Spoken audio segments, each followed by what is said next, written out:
Hey everyone, it's Blake. Welcome to episode number 9 of our AEW 2022 save and TEW 2020. This is Dynamite for July week 1, and we'll have Rampage coming up after this. Just as a note, I know it's been almost a couple weeks now since we've had our most recent AEW video, but if you watched the WCW 1998 video we had, almost a week and a half ago, my most recent WWE 2021 video, I have been under the weather and getting back on track, finally get my voice back, and so that's why I was able to do the WWE one we had several days ago, and so just kind of getting back to a regular flow here in the schedule and all that. So I know it's been a little while since the last AEW one, so if you want to go back and kind of refresh what's going on there, be sure to do that because that would probably be helpful since I know it has been a little while since we had an AEW episode. But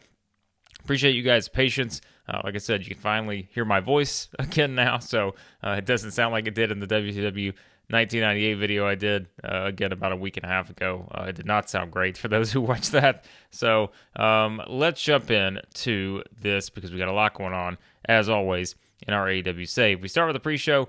Brody King gets the win over Colt Cabana, 729, 60 overall. So a nice little match here with Brody King getting the win, and we will kind of have more to come with the House of Black in this particular episode. But Brody King, singles action. We've kind of had him in the 6-man tags and all that thus far, but gets a singles win here on the pre-show. And we start off as we've seemed to do thus far now with Punk.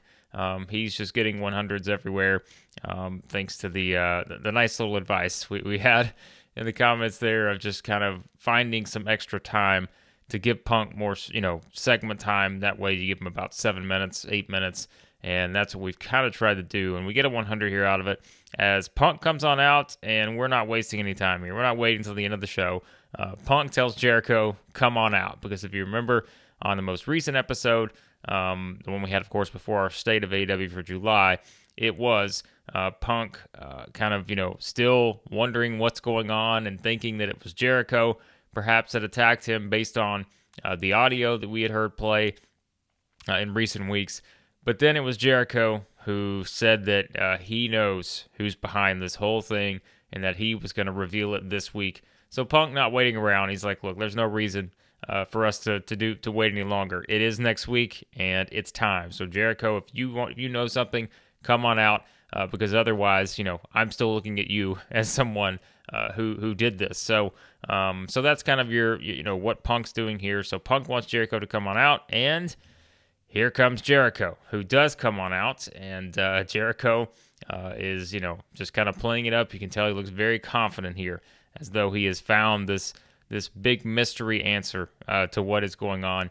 And so Jericho makes his way out. We get an 84 for this segment. I thought this would do a little bit better, to be honest with you. But it's okay. We still do just fine having these two in the same segment. And it is Jericho who says that, Punk, I've never, taken you to be the smart one of the group. But he's like, I don't know why you haven't put this all together yet to figure out who attacked you. There is one person who said from the very beginning when he got here to AEW, he was trying to make a name for himself. He was trying to sort of achieve his dreams of being the AEW World Champion. He's had his shot before, but he keeps coming up short.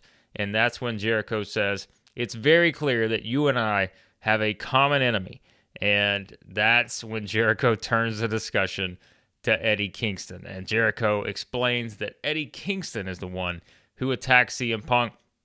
And you can see Punk just sort of nodding his head, and he's just, acting like he's really listening to Jericho here, but you can see it in Punk's eyes that he's not buying this line that Jericho's feeding because, of course, Jericho and Kingston have been in this feud since we started the save. And so Jericho just going on and on about how he thinks it's Eddie Kingston who attacked Punk because he doesn't like either one of them. But we all know that Kingston would backstab Punk at any time because he doesn't like him. He's made it clear he doesn't like him and that he wants that AEW World title because he keeps coming up short. And so Jericho, as we can see here, he's kind of pull the wool over our eyes. He really doesn't know who did this. He's blaming it on Eddie Kingston. And then as this is going on, Jericho's just continuing, well, we're not having any more of this, because here comes Eddie Kingston out in a rage. And that is when we see Kingston get into the ring. Of course, Hager is out here with Jericho. And that is when all of a sudden Kingston just gets in the ring and he charges at Jericho. Hager's there, gets in on the mix. And you know what? Even though they don't like each other, Punk's sitting here watching Jericho and Hager going at Kingston. So Punk gets in on the action. So we've got a brawl going on. These four are going at it in the middle of the ring. And so Kingston just, again, has just come out in this rage, being sort of, vilified here, thinking that he's the one that attacked Punk. He's not listening to Jericho's nonsense anymore. So we get the brawl going on with these four, and that is when Jericho and Hager start to retreat. Kingston grabs the microphone, and he says if they want to fight, he's going to give them one, because he wants them to meet him in the ring tonight. And then that's when Kingston looks over at Punk and it's like, if you want to join me, go ahead. But of course, Kingston doesn't like Punk, so he's not just going to offer him a tag team match here, but he's just kind of telling him, you know what, if you want to come out here and wrestle and fight with these guys, you can. But I'm going to be here tonight. I'm going to be waiting on Jericho and Hager. So that is kind of your setup, and we do have our official main event set. It will be Eddie Kingston and CM Punk teaming up against Jericho and Hager here. So 77. So, a little more misdirection on this whole CM Punk situation. And as you'll see, there will be more to come on that. But I thought it would kind of be fun to play up the whole Jericho angle, acting like he knew what was going on here. We still don't know why. We sort of got the audio from Jericho and him talking about Punk the way he did. And we still don't know if Jericho is completely in the clear here. But we do know that he decided to be Chris Jericho and try to blame this on Eddie Kingston, who was not having any of that. So 77, we'll have our main event a little later. And we start things off match-wise with Jade Cargill getting the win over Riho, 7-21. Jade off her game here. That's happened quite a bit, as we know, but she's still inexperienced. We're still getting, knocked for that, psychology, inconsistency, all that. So that's just something we know that kind of comes with the territory right now for Jade. But a non-title match here. This was an opportunity for Riho perhaps to earn a TBS title match. Doesn't happen. Jade stays undefeated, 54. And we'll talk about the Jade situation here in the coming weeks, because there is something I'm going to bring up after Rampage. We had an injury that took place on a recent episode of our Dark tapings. Of course, we do 4 at a time. Our Dark tapings for July we did before this episode, and we had an injury that is significant to our women's division. But we'll talk about that after Rampage. So 54 for this one. And then it is Team Taz, who were in the back, and they say that they are going to start scouting the tag team division. Of course, they are our champions now, and they are going to be out with an eye on all the teams in AEW to kind of see, who's going to be the team that steps up as their next challengers. And so they're going to be out scouting the tag team division. So a very confident Starks and Hobbs here, of course, our new champions here recently, and they are going to be seeing all the action, apparently, in the division. So 62 here for this one. And speaking of tag team action, it is FTR who gets the win over 2.0 here.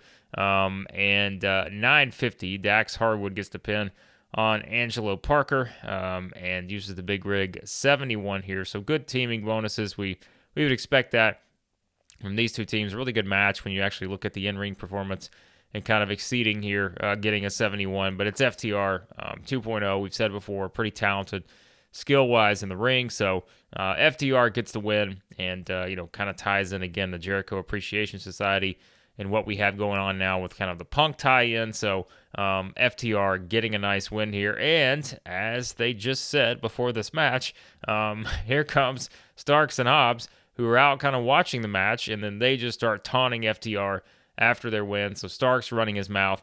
Cash and Dax are both in the ring celebrating their victory. And we have Starks just kind of taunting these two guys with Hobbs as his backup. So we'll see how this continues to unfold. But the champs did say that they're going to scout the division. And clearly they had their eye on this one with FTR getting a win over 2.0. So 63 for this one.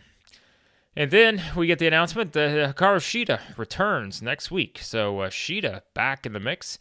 And again, we will sort of talk about this storyline with Shida here soon, and I will explain why that I did kind of speed up the process of bringing Shida back here, and we'll explain that soon. But she will be back next week on Dynamite 55.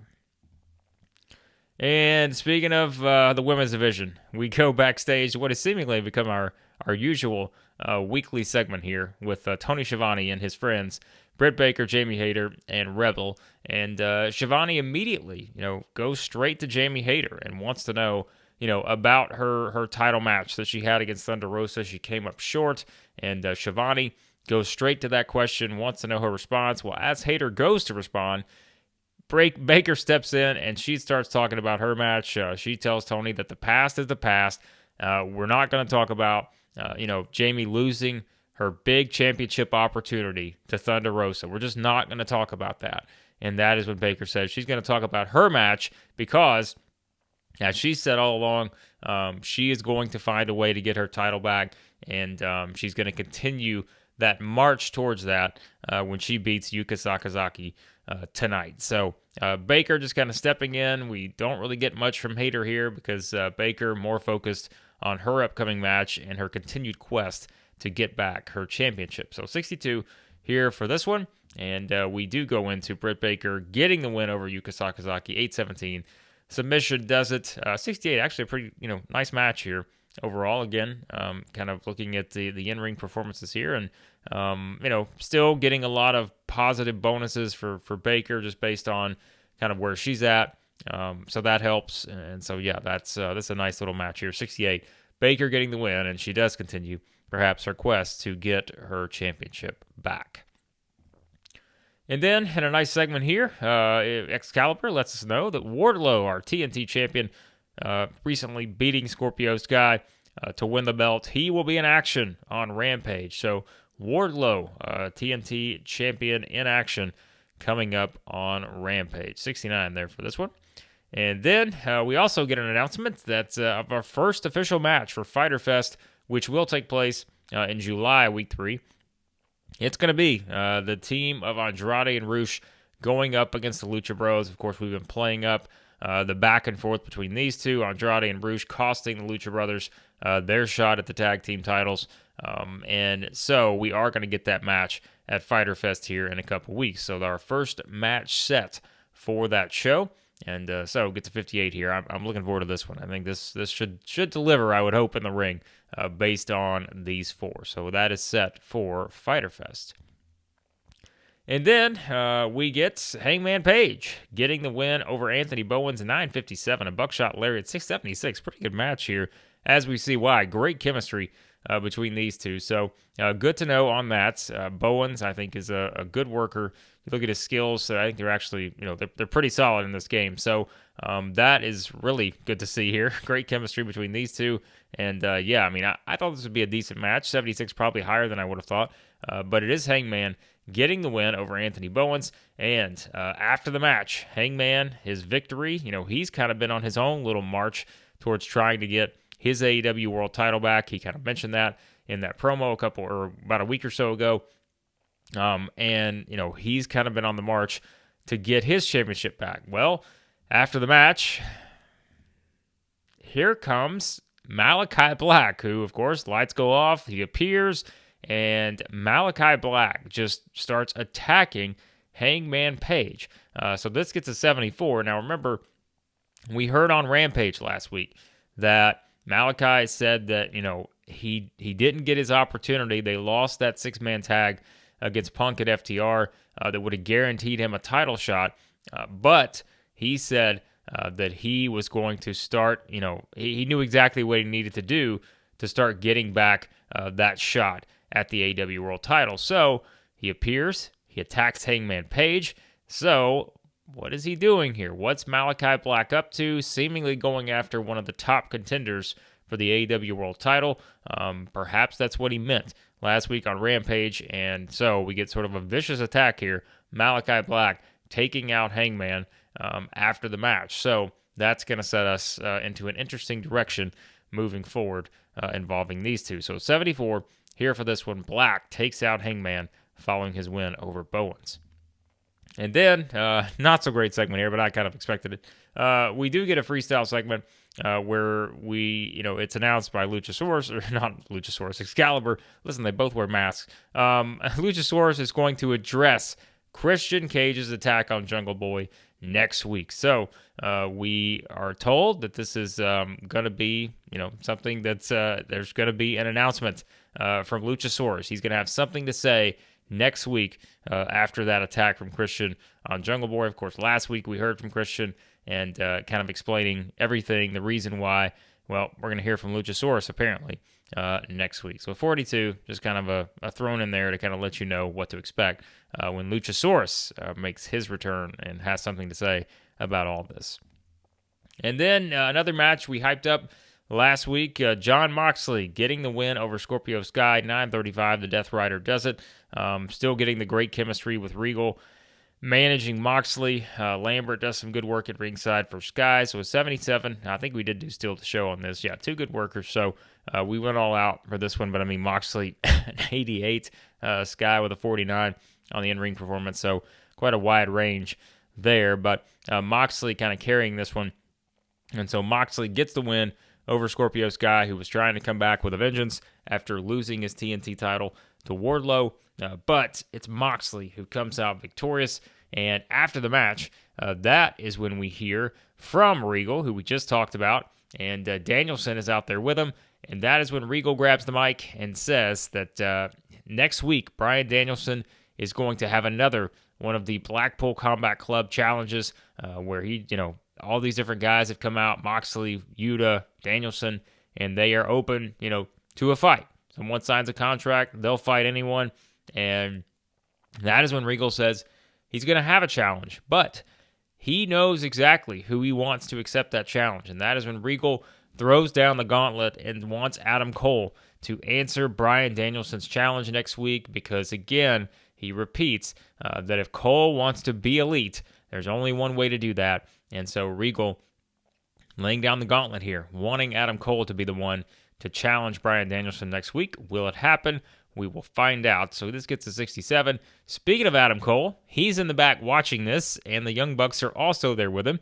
And Cole basically just ignoring this. He's not going to, acknowledge this in any way, although, Matt and Nick are kind of asking him, well, what are you going to do? Are you going to go out there and answer this challenge, huh? What are you going to do? And that is when Cole says, I'm not worried about next week.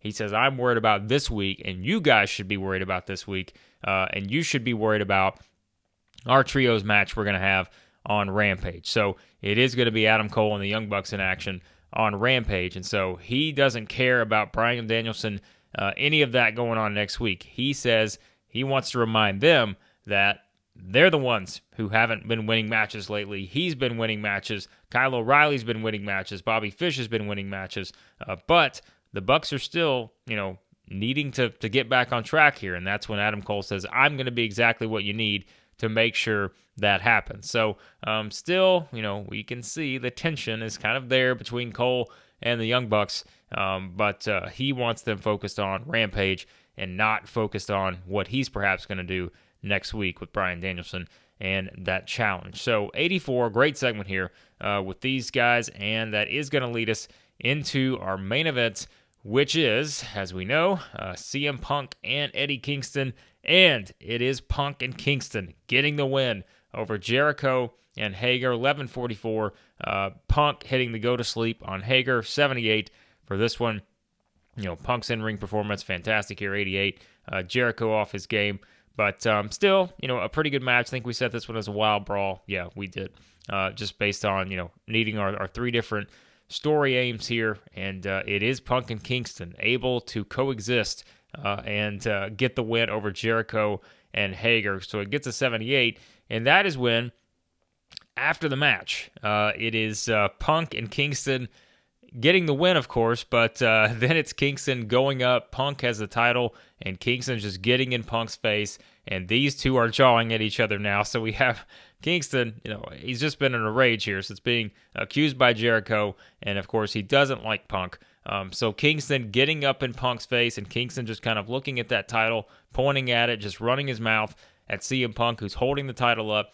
And so we kind of get the tease here between these two. Kingston, again, clearly wants a shot at that AEW World title. 78 for this one. But as we see these two in the ring, kind of jawing at each other, going face to face, that is when we see the camera start to zoom out, and all of a sudden, we realize that as the camera is zooming out, we are in this mysterious room where there are a lot of different screens, and they're all kind of, on AEW Dynamite here, and different sort of areas of Dynamite, looking at different sort of camera angles and all this stuff. But we clearly see that there are these cameras, they're all in this room, and it is CM Punk and Eddie Kingston continuing to jaw at each other in the middle of the ring. And then, out of nowhere, we see one mysterious figure who is standing there. We kind of see the, silhouette. We can't really make out anything. It's just sort of this black sort of shadow. And then, as we see that, we see another one step into the picture. And so there are basically these two sort of shadows here that are inside this room where all these screens are, watching CM Punk and Eddie Kingston continuing to kind of jaw at each other in the middle of the ring. And that is how we go off the air for Dynamite. So, yes, I know, adds in a little bit more mystery as to what is actually going on here. But I think the bigger development here is you not just have just one person watching this whole thing go down, but someone else also in there as well. So we have maybe two people that we may need to start thinking about as it pertains to what we assume has something to do with CM Punk. And yes, so we kind of have, I don't know, it's just a very weird setup. Clearly these two figures, whoever they are, have had their eye on everything that's going on. And yes, we'll see what that means. So, I'm very excited to kind of how all this is going to play out. But it is, as I've said from the beginning, it would be a little bit of a slow build because when you really think about AEW's schedule, that's going to be important as to why, the story is going to play out the way that it is. So we will, you'll get there. I promise. We'll get there on it. So 82 wraps up the show with these two kind of shadows watching these screens, CM Punk and Eddie Kingston going at it in the ring. So that finishes up our episode. We get an 85, so a great show. We bounced back from last week's Dynamite, which I think was because, what was the reason? We had too many angles or something last week, and we went over that threshold of percentage of angles and matches. But we get back on track this week with an 85. Of course, I think a lot of that carried by a very strong start with Punk calling out Jericho, but he gets an 85. We increase our popularity in 18 regions, and now, after a very good Dynamite, we are going to head on to Rampage, which does feature several big matches, as we said. Wardlow's in action. We've got the Cole teaming with the Bucks. A lot of good stuff coming up on Rampage, so let's get to it. All right, on to Rampage, and as mentioned on Dynamite, Wardlow is going to be in action on Rampage, and if you thought that it was going to be QT Marshall getting a win to perhaps get a shot at the TNT title, not happening because Wardlow gets the win in 5:08. Powerbomb does it, 60 overall for this one. Strong start to the show, and I assume we got the bonus for the well-executed squash. We did, but, this was just getting Wardlow an opportunity to get some match time in, even though not a TNT title defense, but Wardlow with a dominant victory over QT Marshall. But the bigger story is what happens after the match, because after the match, here comes Miro, who we know has just been angry recently, has not been very happy. He's destroyed Orange Cassidy, Trent, everyone in his path. And then we saw last week that Miro and Wardlow had a little, kind of passing in the night backstage, as it was Miro who kind of just, staring at the TNT title backstage last week after Wardlow cut a promo. And now it is Miro coming out, and with Wardlow getting the win, Miro goes over, grabs the TNT title, and then takes it inside the ring where he shoves it into Wardlow's hands. And then we have these two behemoths just kind of standing in the ring with Miro having put his hands on the TNT title and sort of shoved it into Wardlow's hands. So there is your continued set up with that. I know you probably know where we're headed with this, but that doesn't make it any more fun. The potential for where we're headed with this whole Wardlow and Miro storyline. So 74, good segment between these two. Miro, yeah, he's still an angry man. He's still angry. And then it is Tony Schiavone with Thunder Rosa, our women's champion. And that is when, Tony continues to ask, what do you think about Britt Baker and her continued comments here? You beat Jamie Hayter last week, but it's still Britt Baker is the one who says that she is coming after her title. And that's when Rosa says, look, she can step up anytime she wants to get this match. I'll beat her again. But she beat Jamie Hayter last week. If Britt Baker wants her to beat Rebel, she'll do that too. But she's not the one that's holding off on this match. Thunder Rosa says she's ready to take on anyone. She did that last week when she beat Jamie Hayter. So she's ready for Britt Baker. It's just, where's Britt Baker? Why is she not taking the match yet? So kind of Thunder Rosa turning the things back towards Baker here, because if Baker keeps talking about wanting this title, well, why isn't she requesting the match? And so that is kind of your setup for that. So it gets to 56, and obviously more to come with this storyline. And then it is Ruby Soho getting the win over Mercedes Martinez. We were kind of playing up here, Mercedes not happy after that loss to Chris Statlander recently at Road Rager. Kind of coming out with, some vengeance here, wanting to get some payback, but thinking she's going to get it. It is actually Ruby Soho who rolls her up. And so we get kind of the flash pinfall here as we do. Yeah, the flash pinfall. We did do storytelling on this too, but still got a 60, so we'll take that. And we have pretty good chemistry between these two. So that's another nice note to see, that we do have chemistry between these two. So that's an interesting one we could run back in terms of a feud in the division. And we will have some follow-up coming from this here in the next couple of weeks. But it is Ruby Soho getting the win over Mercedes Martinez. So Ruby gets a nice victory here on Rampage. And then we hear that it's going to be Darby and Sting. Once again, they will be in action next week on Dynamite. And we saw them come back recently and get a nice win. And they will also be back in action on Dynamite. So another Darby and Sting match. They're always fun. You'll get that next week on Dynamite. 74 for this one. And then it is Schiavone with Christian Cage. And that is when Schiavone wants to know, if Christian is concerned about Luchasaurus. Because as it was announced on Dynamite, Luchasaurus would, be responding to this whole situation. And he would have something to say, apparently, next week on Dynamite. And that is when Schiavone wants to know, are you concerned of what Luchasaurus could do to you? I mean, has he already, tried to get after you? And that is when Christian, just standing there looking at Tony Schiavone, and he just continues to look at Tony Schiavone. And then Christian just walks off. Doesn't say a word. After saying everything, we kind of wanted to have some fun with this. Of course, after saying everything he said last week, this long promo, all this stuff, he just looks at Schiavone and does not say a word and walks off. So Christian seemingly not too concerned with perhaps what's going to happen with Luchasaurus, but we'll find out. But man had a lot to say last week, does not say a word this week. So hey, he went off script and performed well. So apparently going off script was not saying a damn thing. But Christian, a man of few words this week on Rampage. 68 for this one. And then in a very good tag team match, this is great.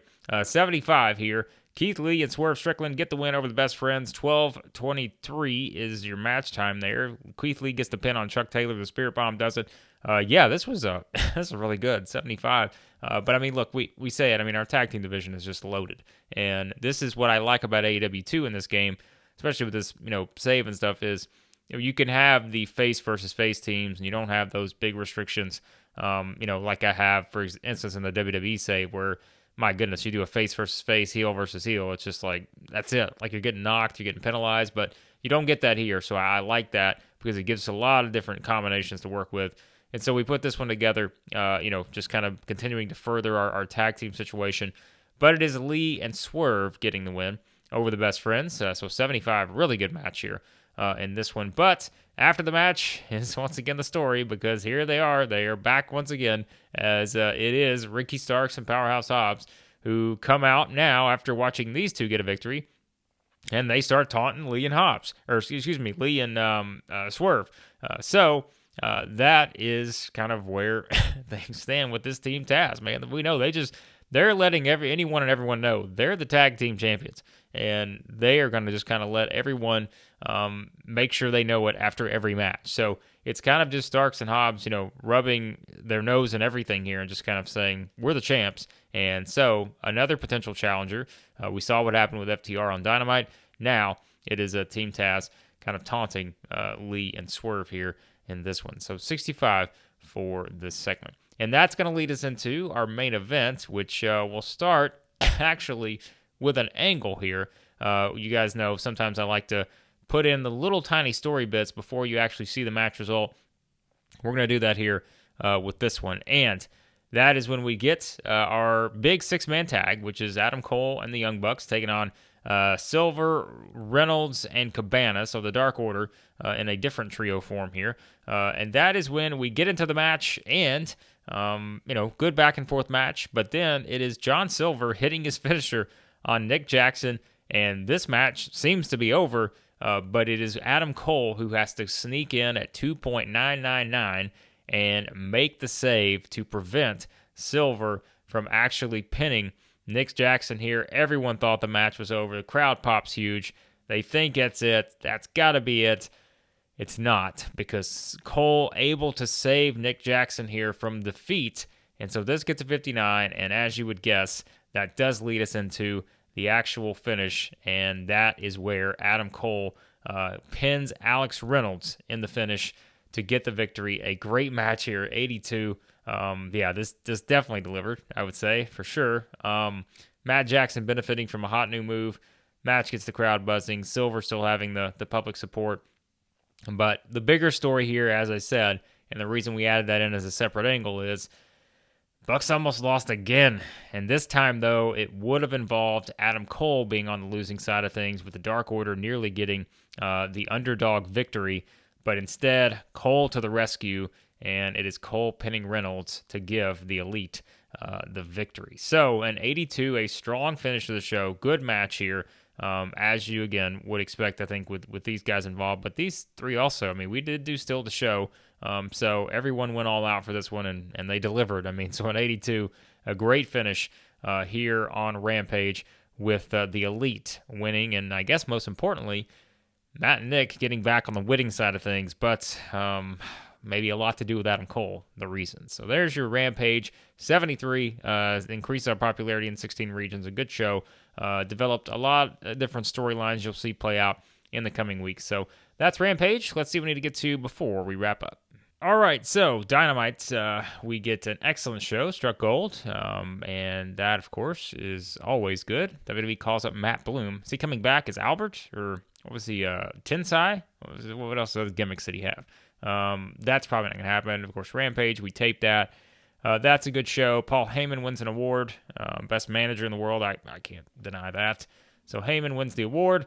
Let's check our mail, which I did look at. Dynamite gets a 1.52, and this is where, I wanted to point out that we do have an injury situation. If you've watched the WWE 2021 save, you know that very early on, we had what we call the Raw curse, because almost everyone in our Raw women's division seemingly got injured in a span of about a month. I hope this is not the direction we're heading in our AEW save, because Chris Statlander, who, as we saw, has had quite a few matches, and as you would probably guess too, look, she's been dominant thus far. It's just, we had plans for Chris Statlander. Let's put it that way. I don't really like to reveal the actual storyline, but Statlander had a big match, a big match in store in the next, next 2 months. All right, so she was set for a big match in the next 2 months. Unfortunately, she gets a hernia on the AEW Dark tapings, and so she's now going to be out for 2 months and 3 weeks. So that's going to actually put off the big match we had planned for her, which is just unfortunate, because, again, we were really building towards this. But unfortunately, we're going to have to really move some things around storyline-wise. So that is something where, if you're wondering, am I already having to shift some stuff around? Definitely. having to make a shift because of Statlander's injury. So she's out, and we'll kind of talk more about that as we go along. But I did have a pretty big match planned for Chris Statlander, but no more.